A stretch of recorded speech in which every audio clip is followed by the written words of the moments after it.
6 down and 6 to go in the Mud Hens 12-game homestand. So with that, we bring in the one and only Matt Melzak to break it down and then preview this upcoming series. And Matt, I think we have to lead off with 𝗦𝗃𝗏 𝗏, the outfielder called up from Erie, goes 3 for 6 with 4 RBI and 2 walks. In his first 2 games in a Mud Hens uniform, what kind of boost did he provide for the Mud Hens offensively? Well, it's amazing to me, Britt, when you see a guy come up. And we saw this when, Riley Green goes up to Detroit. And all of a sudden, they pound out 10 runs. Everybody's hitting in the lineup.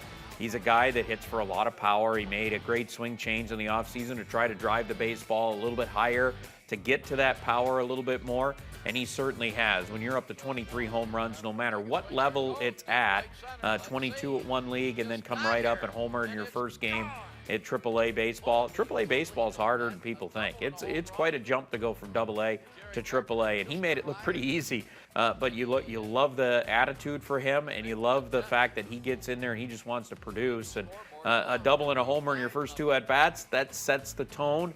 And it set the tone for the Hens to have a big offensive output on Saturday. Carpenter fit right in, but despite his arrival, the Hens offense didn't last that long.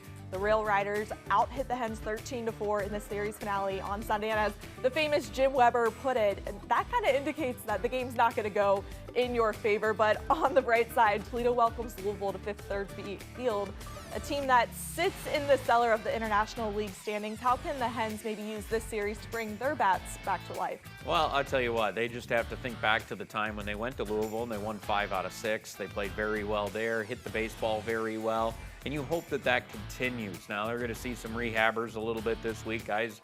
Especially a guy like 𝗦𝗫𝗏 looks like is going to start probably Wednesday. So if that happens, you may have one spot in there where it might be a little bit tricky. But to me, it's all about getting off to good starts in these games. The longer, when you look back on the Scranton series, every game where it took a while for the Hens to kind of get going offensively, they struggled in those games and ultimately ended up losing those games. The games in which they got off to a quick start, got a run early in the game, it kind of got things going offensively.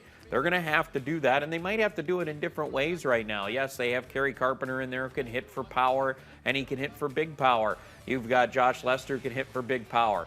But then other than that, you don't have a lot of guys that are power-driven. So you may have to, string together 4 or 5 hits in an inning and try to just move guys along and put pressure on pitchers that way. They were very good at it in the 3 wins they had against a very good Scranton pitching staff. They're going to have to continue to do that this week against Louisville.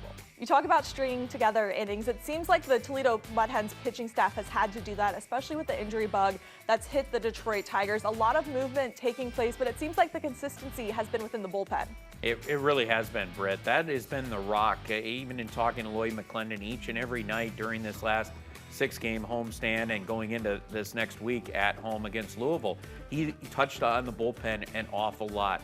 And you look at those arms down there with Drew Carlton and what Derek Law has been able to do leading the International League right now in saves. Miguel Del Pozo, Angel de Jesus is starting to come around a little bit more.